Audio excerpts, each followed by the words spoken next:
오늘 부성교회에 오신 모든 분들을 주의 이름으로 환영합니다. 우리 가정에서 영상으로 예배드리시는 분들 먼저 인사하도록 할게요. 우리 미국에서 김주일 한혜진 부부, 그리고 호주에서 상종민 강규선 부부 예배 드립니다 올려주셨고요. 지금 여기 보니까 여섯 분 정도, 그러니까 저희 들어와 있는 분들 말고도 더 계신 것 같은데, 어쨌든 올려주지 못한 가정도 감사를 드립니다. 교회 소식 전할게요. 첫 번째 광고입니다. 주보 삽지에 올해 2022년 청직이 임명했습니다. 직분자 중에 우리 이강호 집사님, 강순 권사님은 우리 예전에 또 저희와 함께 신앙생활 하셨던 분이셔가지고 저희가 재임명하도록 합니다. 맡겨진 직분과 역할 잘 감당해 주시고 충성해 주시기를 부탁을 드립니다. 두 번째 광고, 새 소망과 기도 제목 적어서 타임캡슐에 보관하는데요. 혹시 적지 못하신 분들, 또 예배 끝나고도 돌아가실 때 말씀해 주시면 이렇게 준비해서 전달해 드리도록 하겠습니다. 다음 주일에 2부 예배 후 공동의회 있습니다. 올해 예결산을 위한 공동의회로 모이니 여러분들 기억하시고 또 이렇게 많이 참여해 주시기를 부탁을 드립니다. 2월부터 다음 세대 교육부서 예배 시간 11시로 변경되고요. 기부금 영수증 필요하신 분들 신청해 주시기를 바랍니다.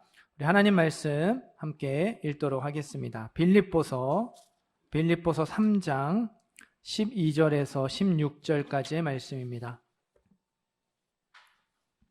신약성경 빌립보서 3장 12절에서 16절까지의 말씀. 제가 가지고 있는 성경은 신약 321페이지 정도에 있습니다.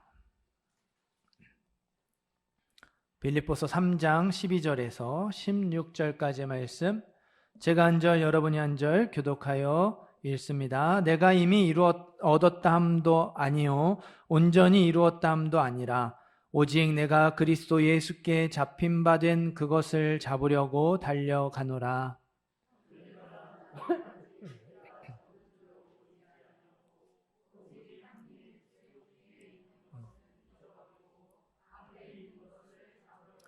표대를 향하여 그리스도 예수 안에서 하나님이 위에서 부르신 부름의 상을 위하여 달려가노라.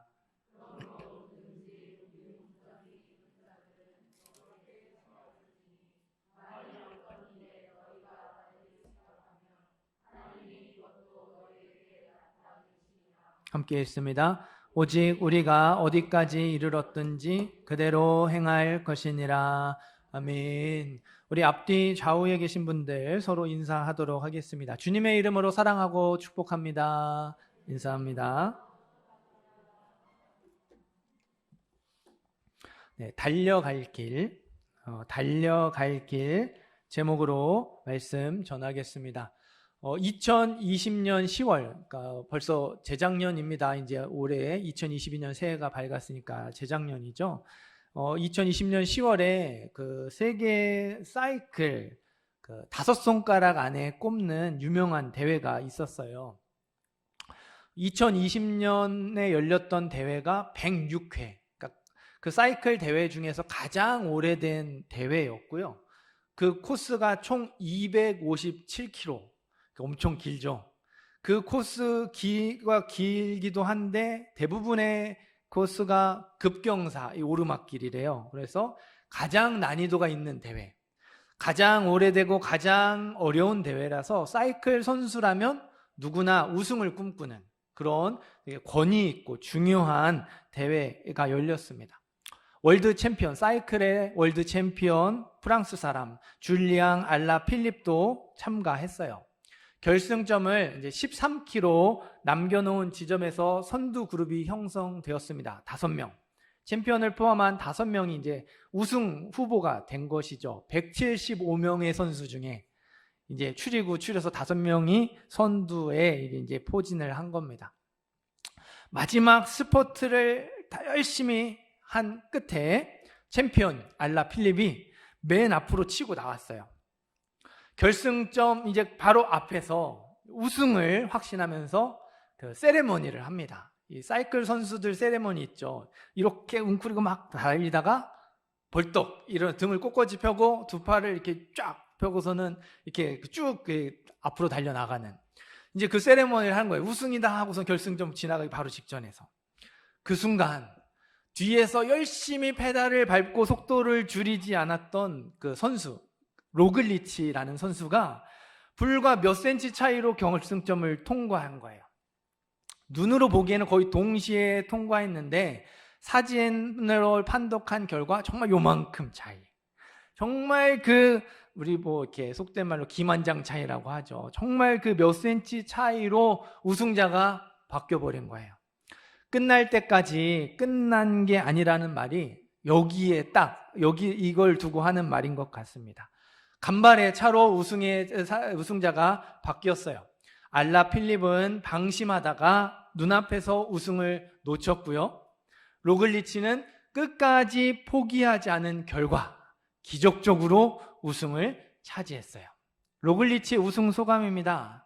너무 믿어지지 않는다고, 너무너무 기쁘다고, 또 이게 첫 우승이래요. 그래서 너무 이게 감격해서 말하는데 그 말 중에 나는 마지막까지 절대로 멈추지 않았다, 이렇게 얘기해요. 나는 마지막까지 절대로 멈추지 않았다. 비슷한 말을 오늘 말씀에 바울이 하고 있습니다. 우리 13절, 14절 말씀을 한 번 더 읽어보도록 할게요. 13절, 14절 말씀 읽습니다.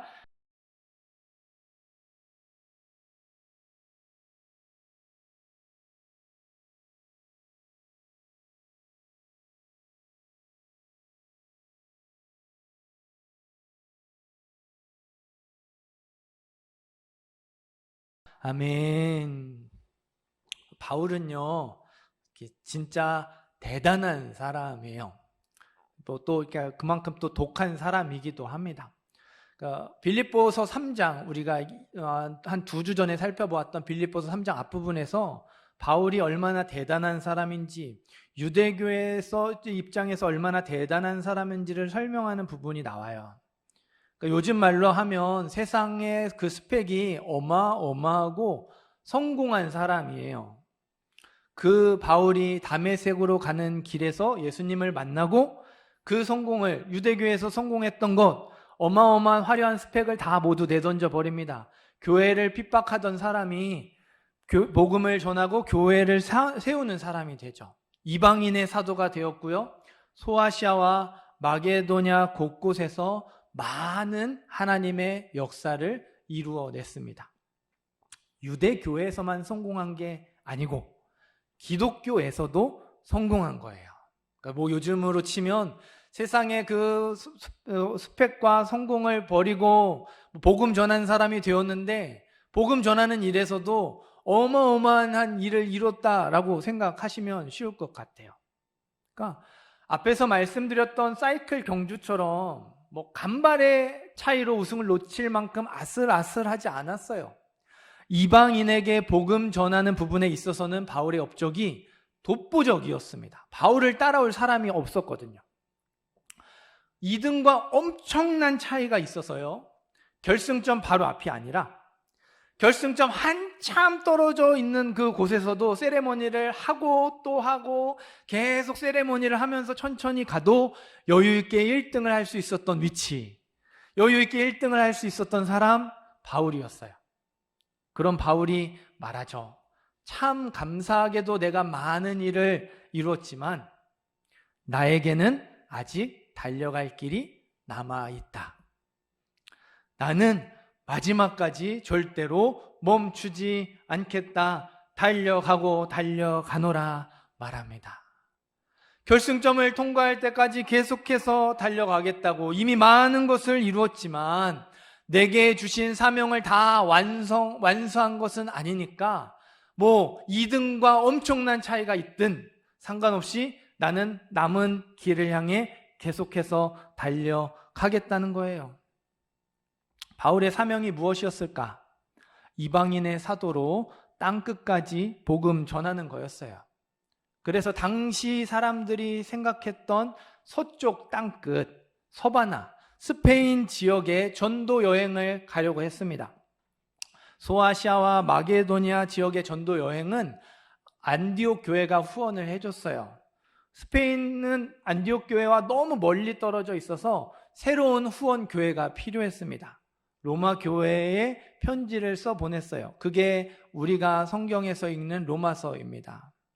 바울은 계획을 다 짜놨어요. 로마 교회에 들렸다가 로마 교회 후원을 받아서 서쪽 땅끝 스페인 지역으로 전도 여행을 가려고 계획을 짰습니다. 자기의 사명을 완수하려고 했어요. 그런데 예루살렘에서 붙잡히죠.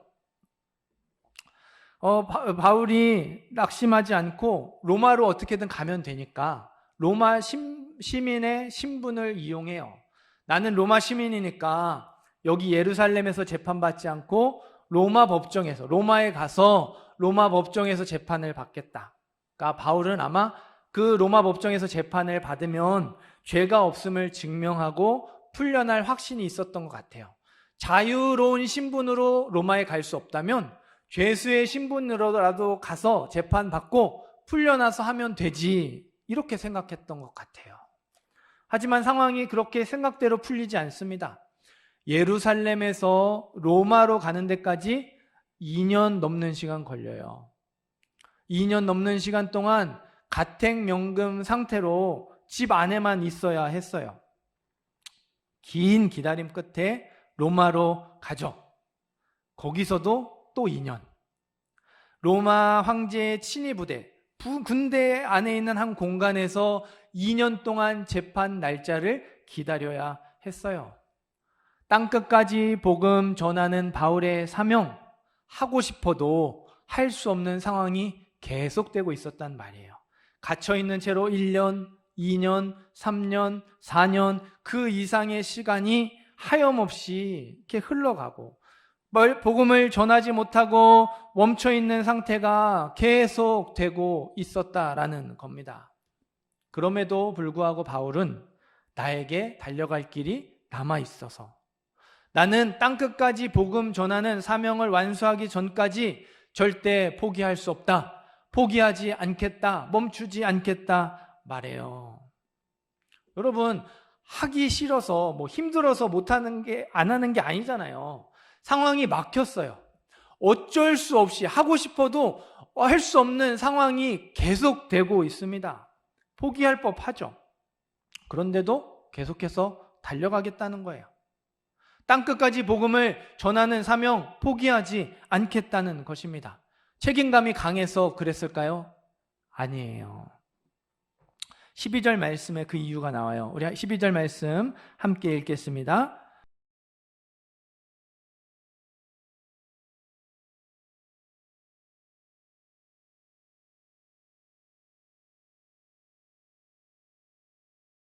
아멘.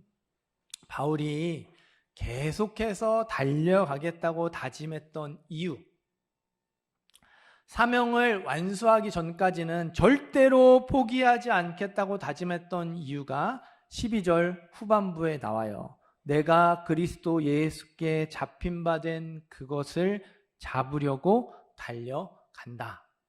이게 좀 이렇게 어렵게 표현이 되어 있는데 쉬운 말로 풀어놓은 성경을 제가 대신 읽어드리겠습니다. 그리스도 예수께서 나를 사로잡으셨으므로. 그리스도 예수께서 나를 사로잡으셨으므로 내가 쫓아가고 있습니다. 내가 달려가고 있습니다. 이렇게 설명해요. 그러니까 바울도 1년, 2년, 3년, 4년 갇혀있는 시간이 그냥 하염없이 길어지면서 그래, 이 정도면 됐다. 어쩔 수 없으니까 하나님이 상황을 열어주시지 않으니까 나는 여기까지인가 보다. 여기서 정리하고 다른 사람에게 넘겨줘야 되겠다. 내려놓고 싶은 마음이 들었을 거예요. 갇혀있는 상태에서 계속해서 좋지 않은 소식들이 들려옵니다.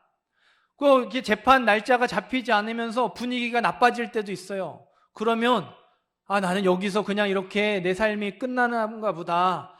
풀려날 줄 알았는데 풀려나지 못하고 사명을 완수하지 못하고 나는 이렇게 죽나 보다 확심하고 실망하고 절망했을지도 몰라요. 그러나 그럴 때마다 예수님이 바울을 사로잡아 주시는 거예요.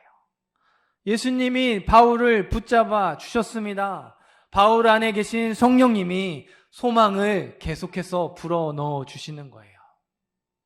붙잡아 주시는 예수님 때문에, 계속해서 소망을 불어넣어 주시는 성령님 때문에 바울이 포기할 수 없었던 거예요. 달려갈 길이 남아 있으니 계속해서 달려가겠다고. 언젠가가 될지는 모르겠지만 하나님이 길을 열어주시고 땅끝까지 복음을 전하게 하실 거라고 확신하며 그 사명 감당하겠노라 다짐하는 거예요. 그리고 이 편지를 받는 빌립보 교회 성도들에게, 빌립보 교회 성도들의 편지를 성경 말씀으로 읽는 저와 여러분에게 권면합니다. 15절 말씀, 만일 어떤 일에 너희가 달리 생각하면 하나님이 이것도 너희에게 나타내시리라. 모든 사람이 나처럼 땅끝까지 복음 전하는 사명 있지 않다. 너희 각각에게 하나님이 사명 주셨는데 그 사명에 따라 하나님이 갈 길을 보여주실 것이다. 16절, 오직 우리가 어디까지 이르렀든지 그대로 행할 것이라. 나에게도 달려갈 길이 남아있듯이 너희에게도 달려갈 길이 남아있으니 너희도 나처럼 주어진 사명 포기하지 말고 끝까지 감당하고 끝까지 달려가라고 부탁해요.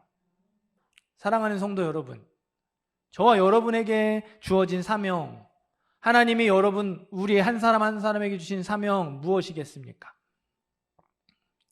우리의 일생을 통해서 하나님이 우리를 통해 이루기 원하시는 하나님의 뜻, 하나님의 일이 무엇일까요? 바울처럼 내 사명은 이것입니다. 내가 평생 하나님의 위하여 이룰 일, 하나님의 위해서 이루어야 할 뜻은 이것입니다. 분명하게 말할 수 있었으면 정말 좋겠죠. 하지만 대부분은요, 이 사명이라는 게 막연할 거예요. 나는 사명이 뭔지도 모르겠다, 이렇게 말씀하시는 분들도 계실 겁니다. 솔직히요, 사명은 둘째 치고 그저 주어진 하루하루를 믿음으로 살아가는 것, 우리의 가정과 직장과 학교, 삶의 터전에서 그리스도인답게 내가 믿는 하나님의 말씀대로 살아가는 것, 그것도 정말 어렵잖아요. 믿음 지키는 게 너무 쉽지 않습니다. 그러다 보니까 사명은 무슨, 그건 특별한 몇몇 사람들, 저와 같은 목회자들, 선교사님들, 그런 특별한 사람들에게 해당되는 이야기로 생각하는 것 같아요. 하지만 여러분, 사명을 너무 어렵게 생각하지 않으셨으면 좋겠어요. 바이올리니스트, 발음도 이렇게 어려워요. 바이올리니스트. 위대한 스승 밑에서 이제 바이올린을 배운 젊은 바이올리니스트가 있었어요. 첫 번째 연주의 날이었습니다. 한 곡 끝날 때마다 우레와 같은 박수가 터져 나왔어요. 드디어 마지막 연주까지 완벽하게 실수 없이 잘 마쳤습니다. 멋지게 해냈어요. 관객들의 엄청난 축하가 이렇게 터져 나오는데 바이올리니스트가 기뻐하지 않습니다. 관객들을 바라보는 것이 아니라 발코니에 있는 노인, 스승을 바라보는 거예요. 노인이 잔잔한 미소와 함께 잘했다는 표시로 고개를 끄덕였어요. 그제서야 이 젊은 바이올리니스트 진심으로 기뻐했습니다. 우리에게 주어진 사명 너무 거창하게 생각하지 마세요. 그러니까 남들이 보기에 정말 대단하다, 하나님을 위해서 이렇게 대단한 일을 하다니, 그것도 우리의 사명이지만 하나님이 우리 모든 사람에게 주신 사명, 우리의 일생을 마치고 하나님 앞에 설 때 하나님께 칭찬받는 거예요. 하나님 앞에 칭찬받는 것, 우리의 삶을 통해 하나님이 그래 잘했다, 수고했다 인정받는 것, 그게 저와 여러분의 사명이라는 거예요. 어제 이렇게 이제 같이 사역했던 목사님이 교회를 개척을 해서 설립 예배를 드렸어요. 저도 참석을 했습니다. 설교하시는 목사님이 이제 이렇게 말씀을 하시더라고요. 세상에는 두 종류의 교회가 있대요. 어떤 교회와 어떤 교회겠습니까? 큰 교회와 작은 교회? 아닙니다. 도시교회와 농촌교회? 아니에요. 뭐 자립한 교회, 미자립 교회? 그것도 아닙니다. 하나님을 기쁘시게 하는 교회와 하나님을 기쁘게 하지 못하는 교회. 그러니까 하나님께 칭찬받는 교회와 하나님의 마음을 아프게 하는 교회, 이 두 종류만 있다고 말씀하시더라고요. 계속해서 하나님의 뜻에 순종해야 칭찬받는 교회, 하나님의 뜻에 순종해야 하나님을 기쁘시게 하는 교회가 될 수 있습니다 말씀하셨어요. 맞아요. 교회가 커지고 교회가 유명해지고 교회가 돈이 많아져야만 하나님을 기쁘시게 하는 교회가 되는 것 아니에요. 교회가 크지 않아도 하나님을 기쁘시게 할 수 있고요. 교회가 유명하지 않아도, 교회가 돈이 많지 않아도 하나님을 기쁘시게 할 수 있어요. 우리 부성교회도 지금 이 모습, 이 상태에서 하나님을 기쁘시게 할 수 있습니다. 여기에서 이 모습, 이 상태에서 우리가 하나님을 기쁘시게 하는 교회로 세워져야 큰 교회가 되어도 하나님을 기쁘시게 하는 교회가 되는 것이고, 유명해지고 돈이 더 많아져서 여러 일을 하게 될 때에도 그때에도 하나님을 기쁘시게 하는 교회가 되는 것이지, 그런 것들이 채워져야만, 무언가 다른 교회보다 더 뭔가 대단한 것이 있어야만 하나님께 기쁘시게 하는 교회, 하나님께 칭찬받는 교회가 되는 게 아니라는 것이죠. 여러분, 하나님의 칭찬과 세상의 칭찬은요, 출발점 자체가 달라요. 세상의 칭찬은 남들보다 뛰어나야 받을 수 있어요. 힘이 있어야 하고요, 돈이 많아야 하고요, 이름을 날려야 해요. 오죽하면 2등은 아무도 기억하지 않는다, 이런 광고, 문구까지, 회사 슬로건까지 나오겠습니까? 사실 2등 얼마나 대단한 겁니까? 물론 1등보다 못해서 2등이 되었지만 그 2등 밑에 얼마나 많은 이 회사와 사람들과 있어요. 선수들이 있어요. 세상은 그래요. 남들보다 뛰어나야 돼요. 그래야 칭찬받을 수 있습니다. 하지만 하나님의 칭찬은요, 남들보다 뛰어나지 못해도 받을 수 있어요. 다른 사람과 비교해서 칭찬받는 게 아니거든요. 하나님께 칭찬받는 기준은 딱 하나예요. 순종했냐, 순종하지 못했냐. 다시 말씀드립니다. 순종했냐, 순종하지 못했냐. 남들보다 뛰어나지 못해도, 남들보다 대단한 것이 없어도요, 순종하기만 하면 칭찬받습니다. 우리가 평생 순종해야 할 하나님의 뜻, 우리의 일생을 통해 이루기 원하시는 하나님의 뜻이 무엇일까요? 예수님이 말씀하셨어요. 아무든지 나를 따라오려거든 자기를 부인하고 날마다 자기 십자가를 지고 나를 따를 것이니라. 그러니까 남들이 보기에 무언가 대단한 일을 이루는 것, 그것도 하나님의 뜻이죠. 교회를 세우고 복음을 전하고 정말 이렇게 어떤 특별한 일을 하나님 위해서 하는 것, 그것도 하나님의 뜻이지만, 우리 모든 사람을 위한 하나님의 뜻, 날마다 각자 주어진 삶의 자리에서 하루하루 자기를 부인하는 것, 말씀에 자기를 복종시키며 하나님의 뜻대로 살아가려고 애쓰는 것. 예수님이 십자가를 지고 우리를 구원하기 위해 낮추시며 비우시고 순종하셨던 것처럼 우리도 그 고난에 동참하며 주의 길을 따라가는 것, 그게 저와 여러분을 향한 하나님의 뜻인 줄 믿습니다. 그렇기 때문에 여러분, 낙심하거나 실망할 필요가 없어요. 남들보다 많이 뒤처지고 남들보다 많이 느려도 괜찮습니다. 남들보다 형편없어도 수없이 실패했더라도 괜찮아요. 다시 일어나서 믿음의 경주 결승점을 통과하기만 하면 칭찬받을 수 있기 때문입니다. 우리에게 주어진 사명은 우리의 일생을 마치고 하나님 앞에 설 때 칭찬받는 거예요. 하루하루 믿음으로 살아가는 것이고 포기하지 않고 말씀에 순종하는 것입니다. 꼭 기억하시기를 바라요. 절대로 잊으시면 안 돼요. 우리가 달려가고 있는 믿음의 경주는요, 경쟁을 통해서 등수를 매기지 않습니다. 1등, 2등, 3등, 이렇게 꼴찌 이렇게 등수를 매기는 게 없어요. 결승점을 통과하는 사람 모두가 1등이에요.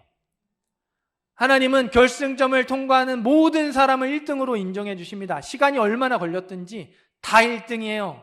그러니 우리가 달려갈 길을 바울처럼 포기하지 않고 계속해서 달려가면 칭찬받고 면류관 받고 하늘의 상급을 받게 될 줄 믿습니다. 앨범을 내고 가수가 되었지만 유명해지지 않은 무명 가수들을 위한 오디션 프로그램이 있어요.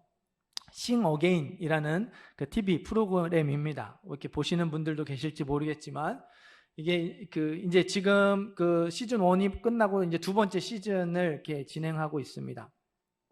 이 프로그램의 특징은 이제 가수는 자기 이름으로 이렇게 노래를 부르잖아요. 자기 이름 걸고 노래를 활동하잖아요. 여기서는 이름을 걸고 이렇게 나오는 게 아니라 번호로 나옵니다. 그래서 이 43호 가수 이제 떨어져가지고 이름을 밝히게 되었는데 김현성이라는 가수의 이야기가 있어요. 2002년도에 해븐이라는 노래를 발표했는데 이게 이렇게 엄청난 히트하고 큰 성공을 거둬요. 막 이제 이렇게 1년 내내 쉴 새 없이 스케줄을 하는 거죠. 그런데 이 노래가 워낙 높은 고음을 내는 이렇게 노래여서 1년 내내 쉬지 않고 활동하다가 목이 망가진 거예요. 성대 결절이 생겼습니다. 노래를 부를 수 없는 상황이 되었죠. 사람들이 이렇게 불렀어요. 이렇게 이제 부릅니다. 모든 걸 가져다 주고 목소리를 뺏어간 노래. 비운의 가수라는 꼬리표가 붙었죠. 이 프로그램에 나올 때에도요, 가수 활동을 이어가고 있지 않고 직장 생활, 회사에 다니고 있다고 했어요. 그러가 다시 노래를 부르기에 나온 이유, 너무 노래가 부르고 싶어서, 가수의 활동을 계속 이어가고 싶어서, 그때의 인기를 다시 되찾고 싶어서 아닙니다. 실패한 가수로 기억되고 싶지 않아서. 실패한 가수로 기억되고 싶지 않아서 나왔대요. 결과가 어떻게 되었을까요? 심사위원 8명 중에 3표 받았어요. 탈락입니다. 성대 결절이 다 낫지 않은 상태에서 노래를 제대로 부르지 못했거든요. 그런데요, 노래를 들은 심사위원들이 다 울어요. 대기실에 있던 참가자들도 다 웁니다. 눈물바다가 됐어요. 이 영상 조회수가요, 어마어마하게 막 올라가고 SNS 여기저기에 감동을 받았다는 이야기들이 올라왔어요. 왜 그랬을까요? 예전처럼 고음이 쭉쭉 올라간 것도 아니고요. 소리를 깨끗하게 내지도 못했어요. 다음 스테이지로 넘어갈 수 없는 실력이라서 탈락했잖아요. 하지만 그 부족하고 완전하지 못한 가운데에도 끝까지 포기하지 않고 최선을 다해 노래 부르는 모습, 그게 감동이 되었던 것이죠. 그래서 사람들이 막 레전드 무대였다, 가장 감동받은 무대였다 막 칭찬했습니다. 심사위원 중에 한 사람이었던 가수 이선희가 이렇게 격려하고 응원하더라고요. 내가 멈추지 않는 한 실패는 없다고. 그러니까 멈추지 않는 한 실패한 게 아니다. 계속해서 밟고 있다면, 계속해서 그 길을 가려고 애쓰고 있다면 그 순간까지, 완성의 순간, 성공의 순간까지 가는 과정이라고 그렇게 말하면서 격려하고 응원해 주더라고요. 그래서일까요? 이 김현성 가수가 오디션 프로그램 탈락하고 나서 이렇게 권위 있는 잘 가르치는 보컬 선생님을 찾아갔대요. 라디오에 나와서 인터뷰를 하는데 올해 소원이 뭐냐고 물어보니까 올해 소원, 새 노래를 꼭 내고 싶다고. 다시 노래를 이렇게 온전한 상태에서 부르고 싶다고. 열심히 노력해서 치료도 잘 받아서 가수의 길을 포기하지 않겠다고 말하더라고요.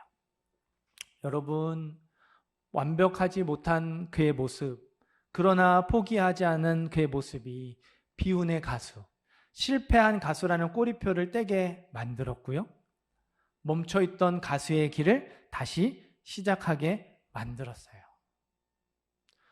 한 가수, 포기하지 않는 가수의 모습도 사람들의 마음을 울리고 움직이는데, 죄로 가득한 세상에서 믿음으로 살려고 애쓰는 우리의 모습, 하나님의 눈에 어떻게 보일까요? 하나님의 마음에 어떻게 기억되겠습니까? 하나님의 눈에 눈물이 흐르지 않을까요? 하나님의 마음에 감동이 되지 않겠습니까? 하나님이 저와 여러분을 격려하고 응원하고 계셔요. 바울을 사로잡아 주시고 흔들릴 때마다 바울을 붙잡아 주셨던 예수님이 저와 여러분을 붙들고 계십니다. 말할 수 없는 탄식으로 우리를 위하여 간구하시는 성령님이요, 그렇게 살아가고자 하는 소망을 계속해서 끊임없이 불어넣어 주고 계셔요. 삼위일체 하나님이 우리를 돕고 우리의 등을 떠밀고 계십니다. 사랑하는 성도 여러분, 지금까지 칭찬받을 만한 것이 별로 없다고 생각이 되시나요? 괜찮습니다. 아직 달려갈 길이 남아있거든요. 많이 실패했다고 우리의 믿음의 경주가 끝나지 않았어요. 남들보다 많이 뒤처지고 형편없더라도 괜찮습니다. 아직 과정이고 진행 중에 있기 때문에 우리가 다시 일어나서 달려가면, 달려가지 못해서 뚜벅뚜벅 천천히 걸어가더라도 그 결승점을 통과하기만 하면 우리 모두가 우승이요 1등이고 하나님께 칭찬받게 될 줄 믿습니다. 포기하지 마시기를 바라요. 낙심하거나 실망하지 마시기를 바라고 멈추지 마시기를 바랍니다.